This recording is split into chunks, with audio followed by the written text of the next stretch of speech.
kasi pag inom. Aba, pinapatitiyan pa. O, di tagayin mo na tagayin. Nalasing. Tagayin ako ng konti. Nakakalahati na. Uwi na ako. Uwi na ako eh. Yan. Alaki niyang mag-jacket po ito. Ay, taga-bilang nila yung pusa. Isang bahay. Ang babae at lalaki, pag nagsama, ano ang ginagawa? Pag may alak, may bala. Ay, bala ka. Wala na ako sa binataya. Para naman tayong grade 1 yan. Walang alam. Nakabahan. Hindi ka mamumroblema sa Berto. Kaya mo ako magsalulo na yun. Ay! Nakapulot ng katulong. Sabi ko, ayos ka. Sinong nagsaing? Si Edwin nagsaing daw? Nagluto. Para na magluto yun, wag mula pagkainin.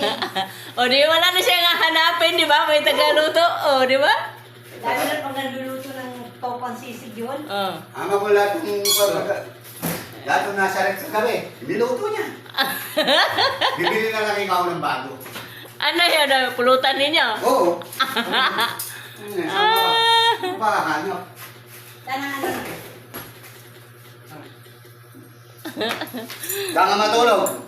Natatakot na siya utangin na mo, lalaki mong tao, takot na sa Marcela.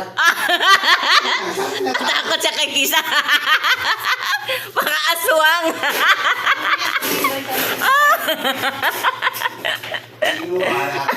Hindi naman yata magkalayo edad nila, kuya, no?